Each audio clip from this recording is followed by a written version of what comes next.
Bonjour, c'est Pierre Delovinfos du blog des leaders.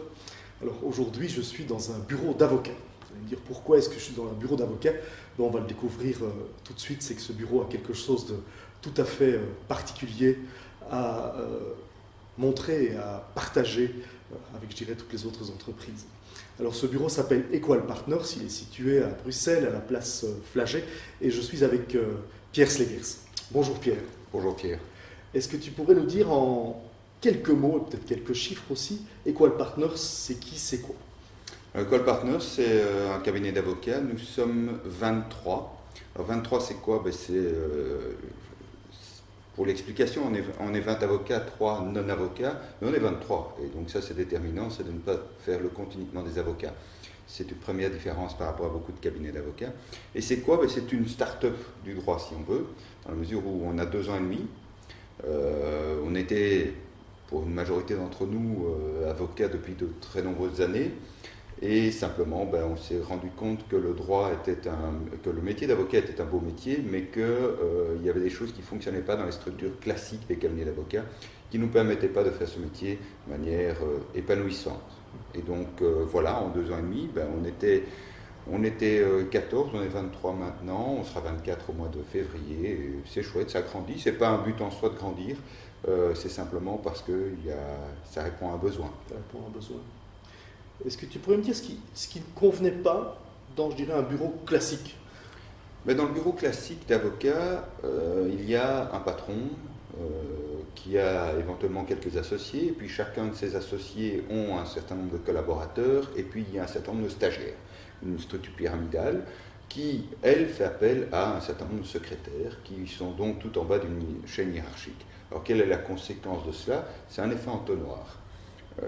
L'avocat patron relie tout, donne un dernier mot sur tout, ce qui ne permet pas aux plus jeunes de s'exprimer aussi librement qu'ils voudraient le faire, et ce qui ne leur permet pas de conserver une place à long terme dans l'entreprise. Or, qu'est-ce qui fait la qualité d'un service? C'est que plusieurs personnes apportent ce qu'ils peuvent apporter de bon.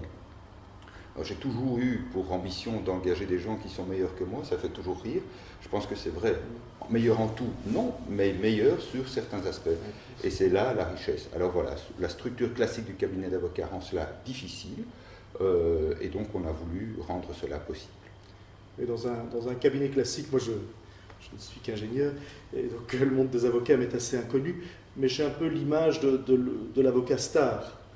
Où l'ego doit prendre quand même une place assez importante. Ici, on dirait que vous êtes quand même principalement des avocats dans ce bureau aussi. Votre ego, vous avez dû le mettre en poche là quelque part. On le met peut-être un petit peu en poche, oui. Il y a toujours, on reste des êtres humains, on continue à vouloir être peut-être parmi les meilleurs. Oui, ça fait partie, je pense, de notre ambition. Mais c'est une ambition qui est d'être les meilleurs non plus tellement pour nous-mêmes, ce qui est un peu nécessaire quand on a une structure pyramidale. Il faut être meilleur que les autres. Alors que lorsqu'on a une structure comme la nôtre, il faut simplement être meilleur. Et donc donner le meilleur de soi-même. Alors, j'ai l'impression que le nom est déjà une vocation quelque part, Equal Partners. Alors oui, et pourtant c'est un hasard. Le nom, on ne l'a pas trouvé nous-mêmes. On a à un moment imaginé de créer ce cabinet, puis on en a parlé à des clients qui avaient une boîte de communication. Et le hasard fait qu'ils nous disent, le jour où on les rencontre, ils nous disent, vous savez, on a quelque chose à vous nous annoncer, on crée notre propre boîte. Et donc, nous pensions nous adresser à une entreprise, on s'adresse finalement à une start-up. Et on a eu un chouette accord qui était de dire, nous vous aidons, vous nous aidez. Et on s'est aidés mutuellement, et la première aide qu'ils nous ont fournie, elle était fondamentale. C'était effectivement de trouver ce nom qui représente bien ce qu'on voulait faire, c'est-à-dire être partenaires tous, de manière égale. Alors égal, c'est bien ce que ça veut dire, et ça n'est pas plus que ce que cela veut dire. Ça veut dire qu'on a les mêmes droits, la même possibilité, ça ne veut pas dire qu'on est identique. Et précisément, c'est ça la richesse de notre cabinet. Donc chez Equal, il n'y a pas de hiérarchie? Il n'y a pas de hiérarchie formelle. Il y a chacun qui, selon les projets, va prendre un rôle de leader. Mais il n'y a pas de patron, il n'y a pas de chef de l'un par rapport à l'autre, il n'y a pas d'équipe avec quelqu'un à sa tête, non, une hiérarchie naturelle qui s'installe d'un dossier à l'autre, d'un projet à l'autre. D'accord. D'accord. Donc quand vous démarrez un projet, il y a un leader qui est, je ne vais pas nommer, ou qui se dévoue, je ne sais pas, ou Oui, qui prend le projet.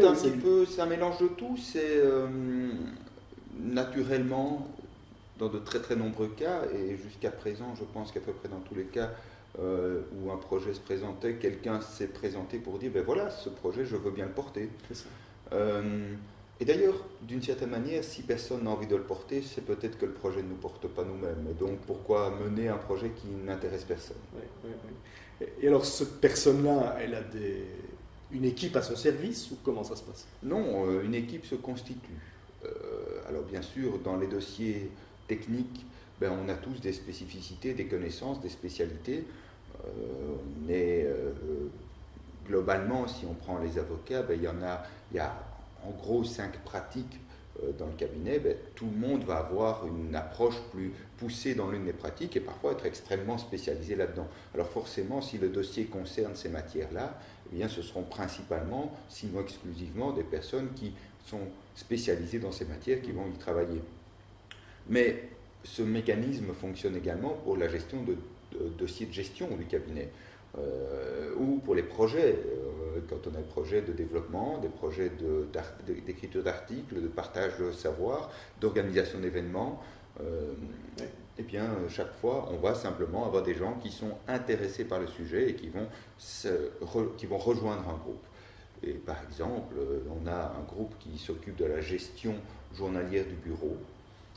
Il se compose principalement de nos 2 secrétaires, de notre responsable de l'innovation et de 2 avocats. Et bien, un avocat, après quelques mois, a considéré qu'il n'avait plus sa place parce qu'il ne pouvait plus apporter de choses enrichissantes pour ce projet-là, et un autre avocat a rejoint le groupe immédiatement après. Et donc c'est chaque fois sur base volontaire? Toujours sur base volontaire.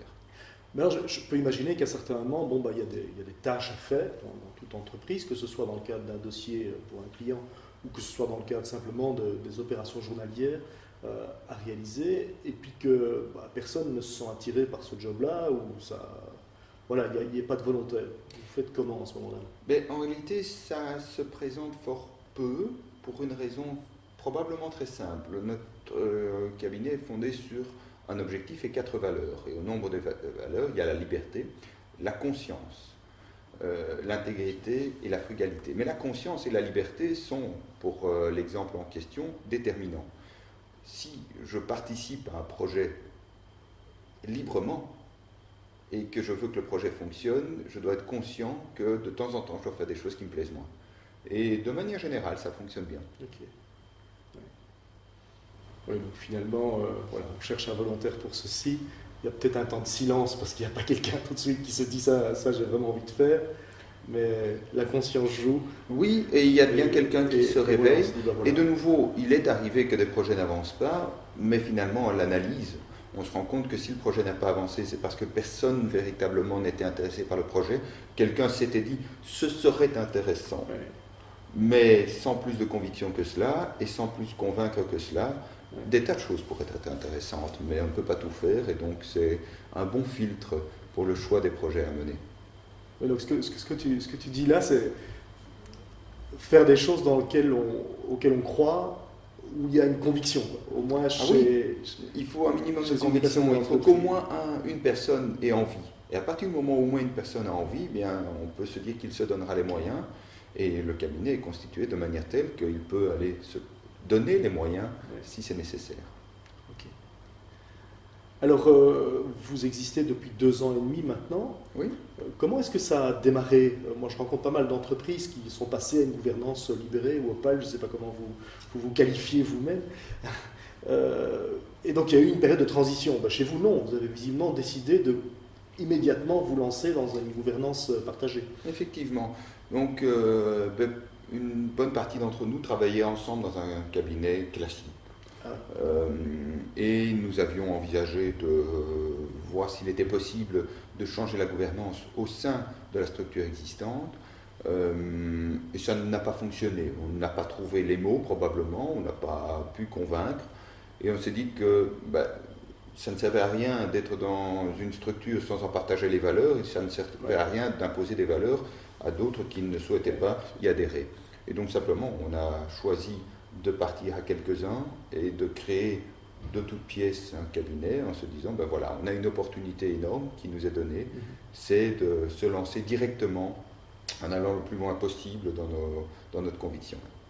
Ok.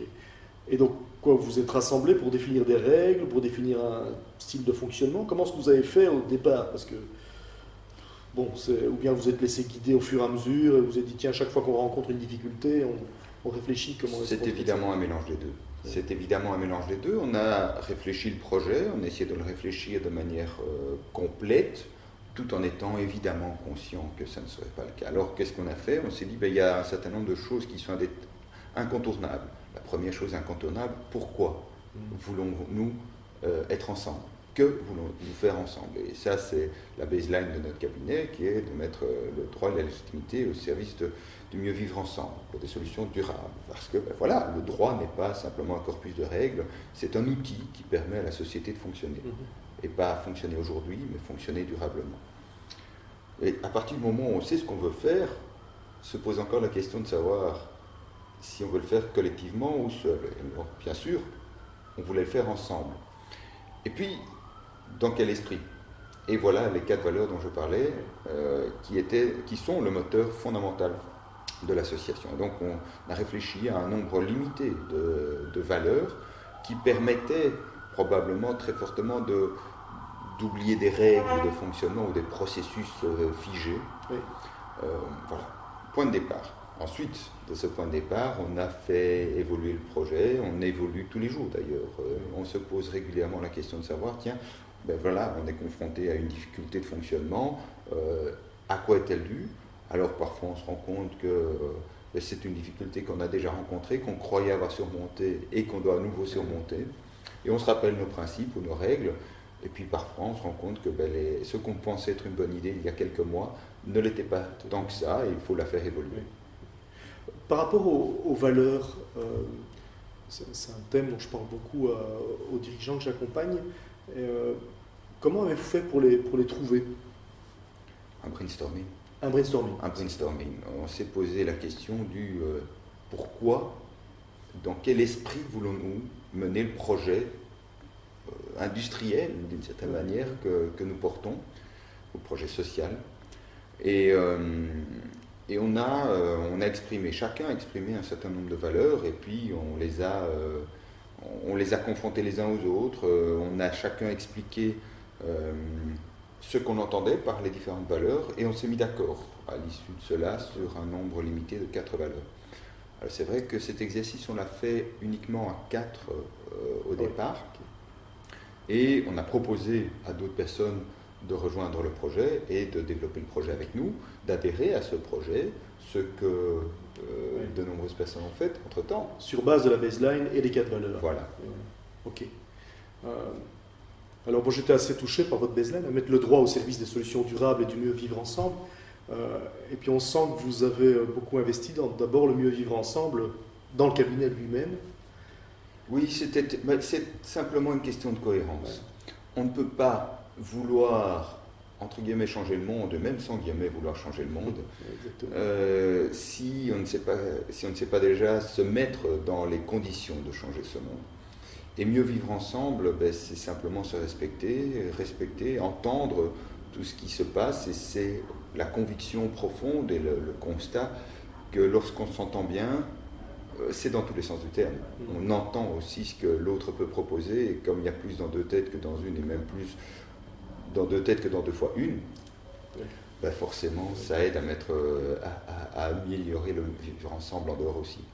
C'est aussi une question de cohérence. Alors comment est-ce que vous faites quand vous recrutez ou quand quelqu'un vient vous rejoindre? Comment est-ce que vous vérifiez, enfin vous voyez cet alignement finalement avec votre baseline, avec vos valeurs, avec le projet? Le processus est compliqué ou plutôt complexe et plus long que dans une structure plus classique. Oui. On reçoit les candidats qui ont posé une candidature. Alors la première chose, c'est que étonnamment, assez rapidement, les candidatures qu'on a reçues étaient imprégnées de on a vu votre site, on a vu de quoi vous parliez, on a entendu parler de vous et on a envie de rejoindre ce projet. Ce qui permet d'emblée d'avoir une discussion avec la personne candidate en disant qu'entends-tu par ce projet, qu'as-tu compris du projet et pourquoi ce projet te parle-t-il? C'est une discussion qui ne porte donc pas sur les compétences techniques des personnes, mais sur leurs compétences humaines. Et c'est l'adéquation, autant que faire se peut, qu'on peut identifier en quelques minutes ou heures d'entrevue, qui permet de se rendre compte que peut-être on a là quelqu'un qui véritablement adhère à notre projet. Et alors vous décidez tous ensemble, ou tout le cabinet voit le candidat, ou comment ça se passe? Tout le cabinet peut voir le candidat. C'est important, c'est que vouloir que tout le monde fasse n'est pas efficace, n'est pas pertinent, n'est pas simplement faisable. C'est pas la liberté. Et puis ça n'est pas la liberté. La liberté, c'est de permettre à tout le monde de le faire. Et puis ça induit et permet une forme de confiance entre nous. Alors que se passe-t-il? Mais bien sûr, il y en a qui se sont proposés pour être en charge du recrutement. Et donc, ils ont le premier contact. Après ce premier contact, ils ont une première impression et ils la partagent. Et si cette impression est positive, il y a une deuxième entrevue, lors de laquelle d'autres viennent et rencontrent le candidat. Et en général, il faut bien une troisième entrevue pour se décider finalement. C'est pour ça que je dis c'est un peu plus long qu'ailleurs. Ok, d'accord. Alors, bon, donc il n'y a pas de hiérarchie, donc personne ne donne d'ordre à d'autres, il n'y a pas vraiment de contrôle, enfin il n'y a pas un manager qui contrôle ce qu'a fait un autre. Quels sont les outils que vous utilisez, ou comment ça peut fonctionner? Parce que si on met des gens comme ça sur un terrain de foot sans règles et en leur disant il y a peut-être bien un ballon quelque part, mais il n'y a pas d'arbitre non plus, il y a peu de chances qu'il y ait un match un peu intéressant. Alors, l'exemple du football n'est peut-être pas le meilleur, mais si on prend le frisbee, c'est un sport d'équipe qui se joue avec un outil, mais où l'arbitrage se fait par les joueurs. Ça fonctionne très bien. Je connais Maintenant, c'est vrai que tout le monde ne connaît pas. Mais voilà. Je connais pas les règles du sport. Autre exemple, pas dans le sport, mais dans la musique, on a le jazz. Et on voit quand on voit un big band ou même un band de jazz, on voit qu'il n'y a pas un leader, il n'y a pas de chef d'orchestre devant l'orchestre de jazz. Il y a des musiciens qui jouent ensemble, ils se regardent, ils se parlent, ils s'écoutent. Donc on sait bien qu'on a des exemples autour de nous, de choses qui fonctionnent, où il n'est pas nécessaire qu'il y ait un extérieur qui impose des règles. Qu'est-ce que cela implique? Ça implique effectivement d'avoir un certain nombre de règles de base, de fonctionnement. On les a. Et cela implique surtout de se respecter soi-même et de respecter les autres, d'être responsable. La responsabilité est l'outil déterminant. Et puis, bien voilà, en ne travaillant jamais seul et en s'assurant en réalité d'une règle de base de fonctionnement, on évite beaucoup de difficultés. Quelle est cette règle? Elle est somme toute fort simple. C'est sur toute chose, sur toute décision, je m'adresse à toutes les personnes concernées et impactées, je leur demande leur avis et je m'assure d'en tenir compte. Ça ne veut pas dire que je suis leur avis, ça veut dire que j'en tiens compte. Le fait de faire cet exercice-là fait qu'on se remet soi-même en question et qu'on prend une décision souvent fort éclairée. Tu disais en commençant l'interview que dans les cabinets classiques, l'avocat relisait tout ce qui était fait et contrôlait tout ce qui était fait. Ce qui permet, je suppose, à leurs yeux, de garantir une qualité, en tout cas à leur niveau d'exigence. Ici, ça ne se passe pas, là. Ça se passe, simplement, ce n'est pas une personne qui relie tout. Chacun va, d'un dossier à l'autre, avoir le rôle de celui qui imagine la solution, de celui qui fait une recherche, de celui qui rédige, de celui qui relie. Et il peut tout à fait se passer, et ça m'arrive régulièrement, que, alors que je suis le plus expérimenté dans mes matières, je fasse relire ce que j'ai écrit par quelqu'un qui commence. Okay. Si un stagiaire qui ne connaît pas la matière ne comprend pas ce que j'ai écrit, c'est que mon travail n'a pas été bien fait. Okay. Ça ne veut pas dire que je ne connais pas la réponse, ça ne veut pas dire que je ne connais pas la solution technique, ça veut dire que je ne suis pas parvenu à la faire passer. Et donc la relecture par une personne qui connaît n'est peut-être pas toujours la meilleure solution. Oui, c'est ça. Tout à fait. Et alors, Donc c'est un peu un système d'autocontrôle. C'est la personne qui fait le travail qui va décider comment est-ce que je vais garantir la qualité de ce que je fais. Et donc, à qui est-ce que je vais demander peut-être de vérifier ou qu'est-ce que je vais utiliser pour vérifier que, Alors, oui, il y a une forme d'autocontrôle et il y a une forme de je choisis qui relie. Nous veillons, dans la mesure du possible tout de même, à nous rencontrer au début d'un processus et on se met d'accord sur la méthode et sur l'équipe. Donc voilà, il y a un projet quel qu'il soit et l'exemple le plus facile est le dossier qu'on traite. Eh bien, une demande d'un client rentre, il faut y répondre. Qui souhaite y répondre? Une petite équipe se compose et comment allons-nous travailler? En travaillant de cette manière-là, en se disant d'emblée, ben voilà comment nous allons faire. On inverse aussi très fort la méthode de travail classique de l'avocat. La gestion de projet dans le métier d'avocat consiste souvent à se dire, tiens, j'ai un dernier jour pour lequel je dois avoir fait cela. Et tout le monde fonctionne par rapport à un rétro-planning. Le rétro-planning est le meilleur outil pour être en retard. Nous essayons de mettre un planning en place, qui est probablement un meilleur outil pour être à l'heure. Est-ce que la nuance n'est pas un peu... Elle n'est pas du tout artificielle. Non? Elle n'est vraiment pas artificielle. Explique, parce que un planning, tu vises toujours une date d'arrivée. Eh bien, en se disant, le planning en réalité, et le rétro-planning, est la méthode de validation du planning qui est prospectif. Je reçois un dossier et je sais que j'ai un certain nombre d'étapes à passer pour arriver au résultat recherché. Je me dis, il me faut 3 jours pour faire cette partie-là, 4 jours pour faire cette autre partie, 6 jours pour cela, et puis 3 jours de relecture à la fin. Ce qui fait un total de 16 jours. Très bien. Si j'ai 15 jours, je sais que ça ne marche pas. Si j'ai 20 jours, je sais que je suis à l'aise. Ça me permet d'inclure ça dans mon planning et de savoir que je peux éventuellement faire bouger les choses un petit peu. Que s'il y a un imprévu, je pourrais l'absorber. Si au contraire, je me rends compte que je n'ai pas, parce que je n'ai que 15 jours, eh bien, j'organise le travail autrement pour m'assurer que ce soit fait en moins de 15 jours. Si je fonctionne en rétro-planning, que se passe-t-il? Je me rends compte peu de temps avant l'échéance que je n'y arriverai pas et je dois désorganiser tout le monde pour pouvoir absorber cette erreur. Donc le mieux vivre ensemble, est-ce que c'est aussi s'organiser pour pouvoir travailler moins? Je ne sais pas si je travaille moins. Je sais que je ressens moins le fait de travailler. Je constate qu'il y a beaucoup moins de temps perdu. Et les journées en sont moins longues alors qu'on ne travaille pas moins.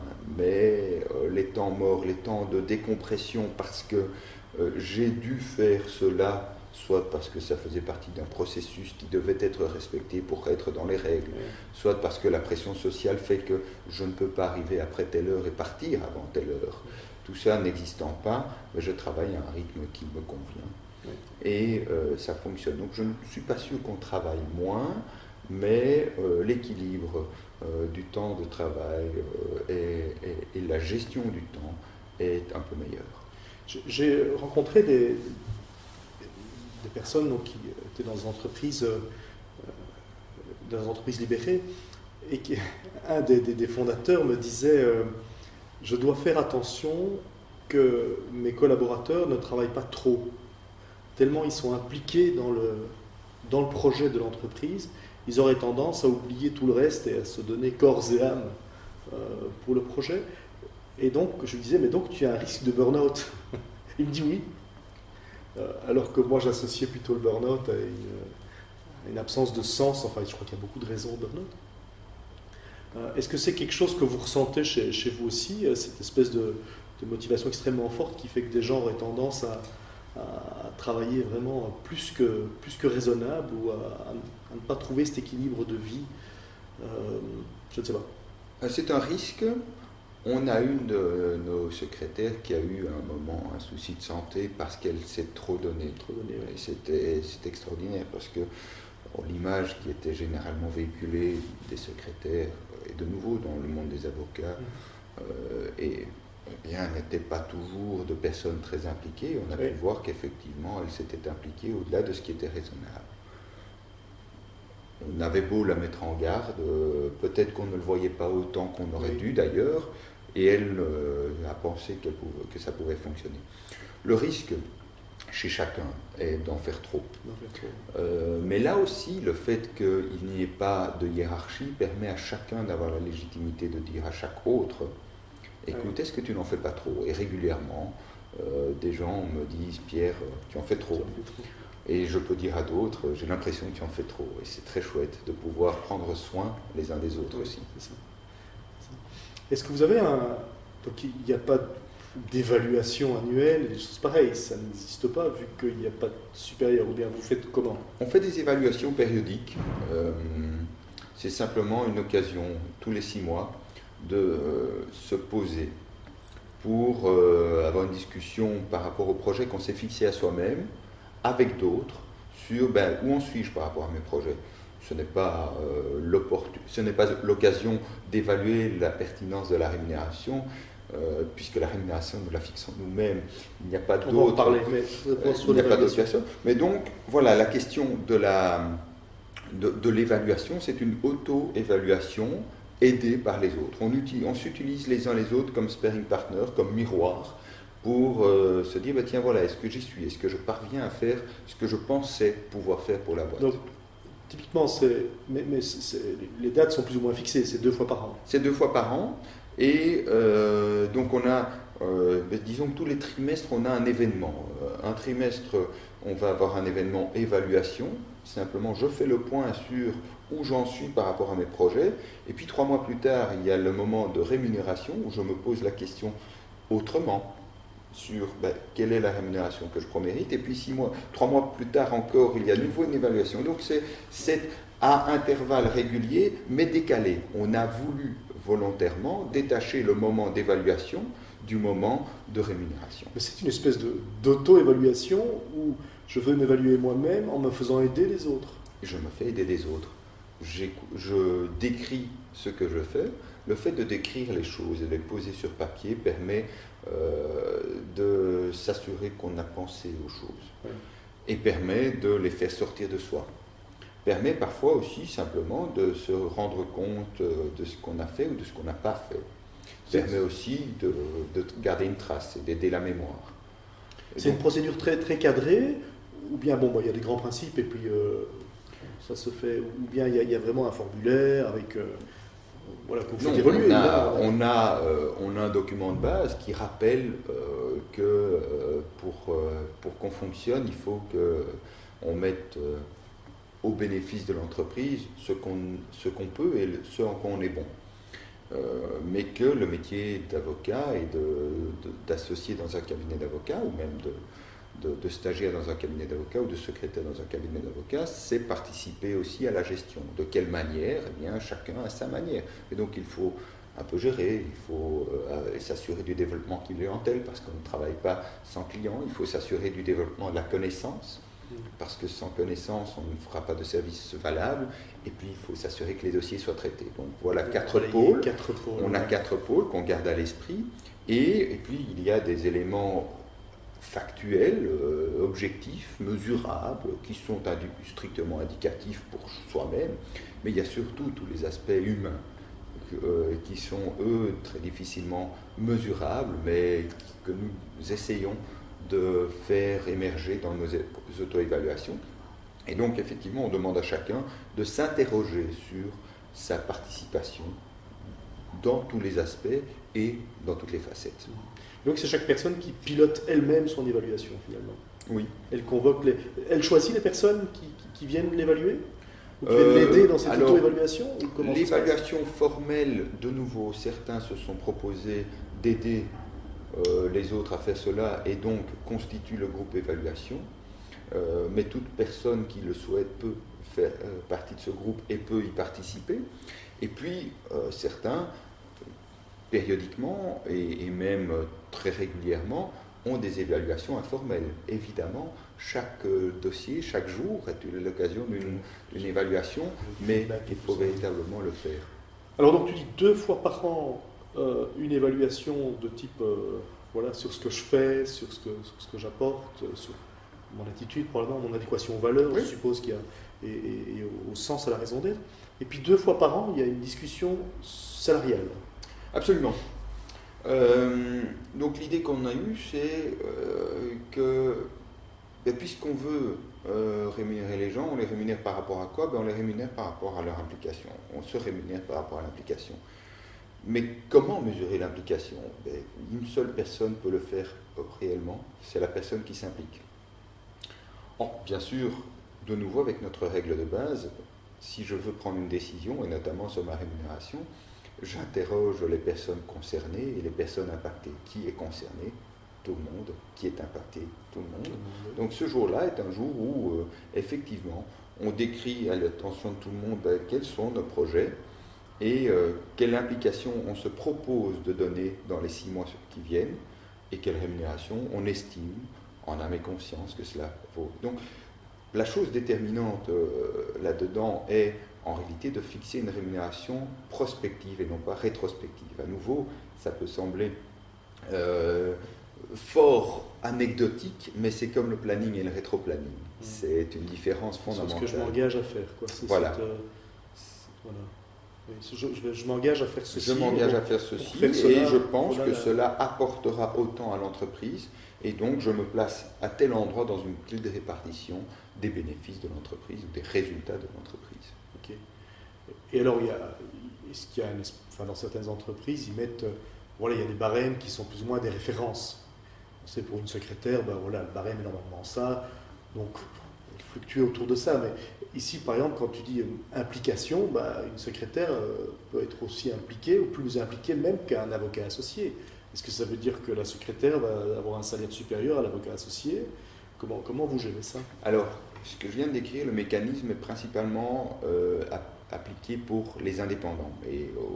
Puisque dans un cabinet d'avocats, tous les avocats, enfin chez nous, tous les avocats sont indépendants.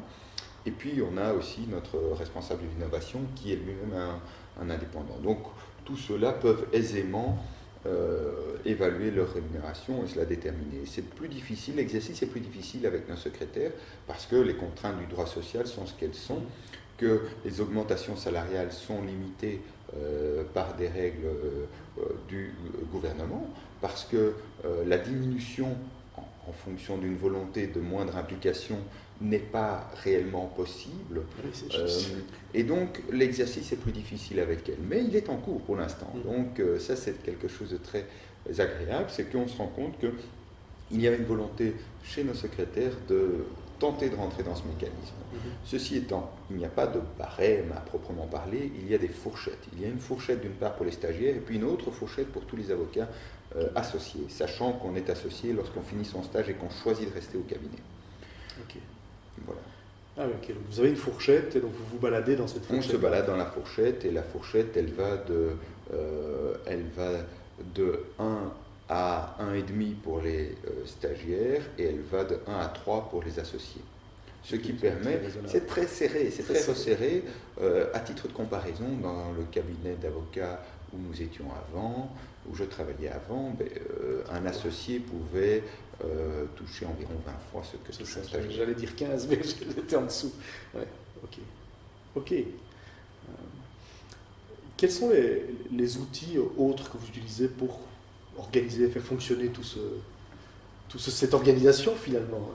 Alors il y a des outils humains et puis des outils technologiques. Les outils humains, c'est quoi? C'est la rencontre et la constitution de groupes. On crée des groupes ad hoc pour des projets. Alors certains projets sont récurrents, de sorte que le groupe est récurrent. D'autres projets sont ponctuels et le groupe alors se constitue de manière ponctuelle. Ces groupes se réunissent plus ou moins souvent en fonction des besoins du groupe et vont simplement, périodiquement, rapporter au collectif. De manière hebdomadaire, on a aussi une réunion à laquelle tout le monde est invité. Et tout le monde est invité à être présent pour discuter des sujets et de la vie de l'association. Ça se fait tous les jeudis midi et simplement c'est l'occasion autour d'une salade ou d'un sandwich de se poser, de faire le point sur quels sont les nouveaux projets, quels sont les nouveaux dossiers, quelle est l'avancée de tel ou tel projet dans tel ou tel groupe. Et là, il y a toute une communication qui se fait de manière verbale principalement. Chaque réunion donne lieu à un procès-verbal qui est accessible à tout le monde, de sorte qu'on sache, si on le souhaite, ce qui se passe dans tel ou tel groupe. chaque réunion est précédée d'un ordre du jour qui est publié également à l'attention de tout le monde. Alors, la publication se fait de 3 manières. Il y a un réseau social entreprise dans lequel on a des pages par sous-groupe et puis des pages entreprises sur lesquelles on met effectivement des idées, des projets, des ordres du jour et des comptes rendus. On a la messagerie qui est un outil qu'on essaie de ne pas trop utiliser, je parle d'un Outlook. Pourquoi? Parce que ce sont en fait des courriers électroniques, mais un courrier. Le courrier, qu'on le veuille ou non, il est toujours unilatéral, ou plutôt bilatéral. Fût-ce plusieurs bilatéralités, mais donc il y a un courrier qui va d'une personne vers une autre. Ça n'est pas public. Le courrier n'est pas public. Et donc, ça entraîne le risque de perte d'information, de manque de transparence.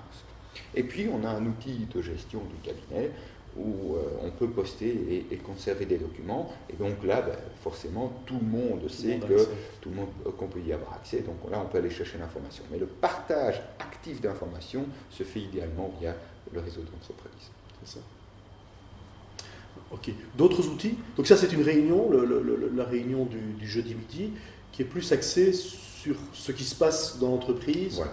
Un peu une réunion d'information, voilà ce qui se passe, il y a peut-être des décisions à prendre ou des choix. Il y a de temps en temps des décisions qui se prennent parce qu'on se rend compte que c'est bien qu'elles soient prises tous ensemble. Mais la plupart des décisions se prennent en réalité au sein de plus petits groupes et des petits groupes de projets. Et là, certains se réunissent de manière hebdomadaire, d'autres moins souvent, mais on se réunit en fonction des nécessités du projet.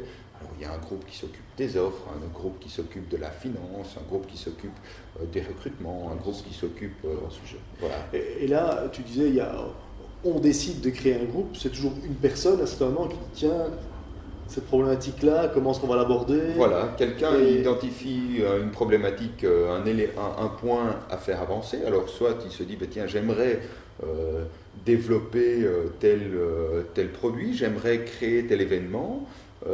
Est-ce que ça vous parle? Alors il en parle à 2-3 personnes, et puis on en parle un des jeudis midi suivants pour dire voilà ce qu'on ferait, on aimerait faire. C'est l'occasion pour tout le monde de savoir que quelque chose se projette et de rejoindre le groupe. Okay. Comment est-ce que vous faites pour gérer les dépenses, par exemple? Quelqu'un dit voilà, je voudrais investir dans quelque chose, que ce soit de la formation, que ce soit du matériel, que ce soit n'importe quoi. Cette personne peut décider elle-même? Comment ça se passe? Alors oui, elle peut décider elle-même, mais avec le garde-fou de base qui est j'interroge les personnes concernées et impactées. Or, il y a un groupe qui s'occupe des finances et qui suit les finances. Et donc, on demande que celui qui envisage une dépense puisse expliquer la pertinence de cette dépense et pourquoi il pense qu'effectivement elle est utile et nécessaire. À partir de ce moment-là, se pose la question de savoir si, techniquement, cette dépense est envisageable, parce qu'il faut que les moyens soient disponibles. Alors, bien sûr, on fait périodiquement des budgets et on les tient à jour, où on se dit, tiens, on aimerait faire tel et tel projet dont on sait qu'il aura une certaine ampleur, ce qui fait qu'on a dans le budget des sommes qui sont préalloués à certains projets, et ces projets vont coûter plus ou moins cher. Si c'est moins cher, ça libère automatiquement des sommes pour d'autres projets. Ceci étant, des tas de projets fluctuent et le montant imaginé en début d'année n'est rarement celui qui est finalement attribué, de sorte qu'il y a des marges, et ces marges précisément, en fonction de la présentation qui en est faite, va être jugée raisonnable par la personne qui porte le projet, qui va donc la mettre en œuvre, ou au contraire, il va se dire le projet n'est pas mûr, il faut attendre. Oui, tout à fait. Comment ça se passe au niveau des conflits? Je suppose que parfois ça ne fonctionne pas, ou bien vous êtes encore dans la lune de miel, là, 2 ans et demi? Non, la lune de miel, la lune de miel est passée, et effectivement, on a des conflits. Alors, il y a une chose qui est positive. Elle n'est pas pour autant facile ni agréable, mais elle est positive, c'est que les conflits sont des conflits de nature humaine. C'est-à-dire qu'on ne se pose pas la question de savoir est-ce que tu as tel poste, est-ce que tu as telle rémunération, mais on se pose ou tel titre. Et donc, Mais c'est dans quelle mesure participes-tu réellement à notre projet? Je ne te sens pas dans le projet. Et donc on a des discussions qui portent sur le projet en tant que tel et la place d'une personne, son implication dans le projet. C'est très difficile et il serait faux de dire qu'on a déjà trouvé la solution ou qu'elle est définitive. On se rend bien compte que trois éléments sont fondamentaux pour parvenir à les aplanir et que beaucoup s'aplanissent par cela. Un, parler à la personne concernée et ne pas parler de la personne concernée. C'est une évidence, mais ça va beaucoup mieux quand on le fait. Parler sans tarder et parler sans tabou. Donc si j'ai une difficulté avec quelqu'un parce que j'ai l'impression qu'il ne joue pas le jeu, je dois pouvoir lui dire, j'ai l'impression que tu ne joues pas le jeu, et non pas dire, écoute, c'est dommage que tu ne sois pas venu jouer au croquet avec moi. Ce n'est pas le sujet du croquet. Et si le sujet du croquet est le sujet qui fait réveiller un problème, il faudra aller au bout. Et donc il faut prendre le temps. De manière générale, lorsqu'on parvient à faire cet exercice, les conflits s'aplanissent très vite. Vous êtes arrivé à, dans certains cas, devoir licencier ou c'est des choses qui sont arrivées ou pas encore? Alors il y a une secrétaire qui est partie, mais c'est un licenciement départ, on est à la marge entre les deux. Après un an, on s'est rendu compte qu'il y avait des difficultés récurrentes. Mais elle s'en rendait compte aussi. Et pendant plusieurs mois, on a essayé de voir comment améliorer notre fonctionnement ensemble. Ce qui s'est soldé par le constat partagé que les choses ne fonctionnaient pas et qu'on ne parvenait pas à reconstruire quelque chose. Donc, on lui a proposé de quitter l'entreprise. Elle a accepté. Et quelques jours après, revenant pour impôt, parce qu'on trouve que c'est pas parce qu'on quitte une entreprise qu'on doit se quitter dans de mauvais termes, elle nous disait déjà combien elle s'en rendait compte que probablement c'était plus difficile pour nous, pour elle, parce qu'elle avait récupéré une liberté qu'elle ne trouvait pas au sein de l'entreprise. Donc voilà, c'est un exemple, c'est le seul. D'autres exemples sont des gens qui ont quitté l'entreprise parce qu'à un moment, ils ont fait un choix de carrière différent. On a ainsi 3 stagiaires qui, en fin de stage, ont choisi de ne pas continuer au barreau. Forcément, ils ne pouvaient pas alors rester au sein du cabinet d'avocats. On a aussi quelqu'un qui s'est dit, mais finalement, voilà, le type de dossier que vous traitez ici, je ne rencontre pas ce que je souhaite, et donc qui a quitté le cabinet. Et puis, quelqu'un qui, bien qu'associé, a pu réaliser un rêve qu'elle avait depuis de nombreuses années et qui, il y a quelques semaines, a quitté le cabinet pour rentrer à l'école de police. C'est incroyable. D'accord. Ça me frappe dans toutes ces entreprises, que ce soit des choses que je lis ou des patrons que j'interviewe. La plupart du temps, les licenciements, ça se passe quasiment à la commun accord, quoi. Il y a tout un chemin qui permet d'arriver au fait que la partie concernée, enfin toutes les parties sont concernées, mais se rend compte que ça n'a plus de sens de rester. Voilà. Mais la question du sens, qui transparaît de ce que tu viens de dire, est déterminante, effectivement. C'est ce qui fait les entreprises comme la nôtre, c'est que le sens est au cœur de beaucoup de choses, de tout. Et que donc, il faut être cohérent par rapport à ça. Mais la cohérence, c'est aussi ce qui fait que le licenciement brutal n'a pas de sens, n'est pas cohérent par rapport à ce qu'on essaie de mettre en place, qui est la prise de conscience de ce qu'on est, de ce qu'on apporte, ou de précisément le fait qu'on ne s'apporte mutuellement pas ce qu'on souhaite.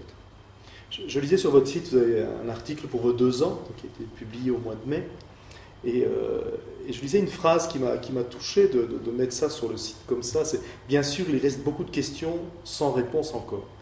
Et je voulais t'interroger, quelles sont ces questions, ou est-ce que tu as envie d'en parler de l'une ou l'autre, qui vraiment aujourd'hui sont des questions qui sont ouvertes et pour lesquelles vous êtes en recherche, et voilà, la réponse tombera peut-être un jour ou pas.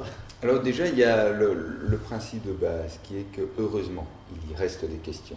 Et le jour où nous n'en avons plus, c'est que nous ne nous en posons plus. Et donc c'est en fait plutôt une bonne nouvelle. Alors les questions, c'est principalement la question de la résolution des conflits et de de la méthode qui nous permet de ne jamais oublier comment nous voulons fonctionner. Oh, parce qu'on est tous, on est humains, on est pétris d'habitude et on a tous été éduqués dans un monde où il y a des chefs, où il y a des responsables, où il y a des règles qui s'imposent à nous, même si on ne les comprend pas, même si on ne les accepte pas.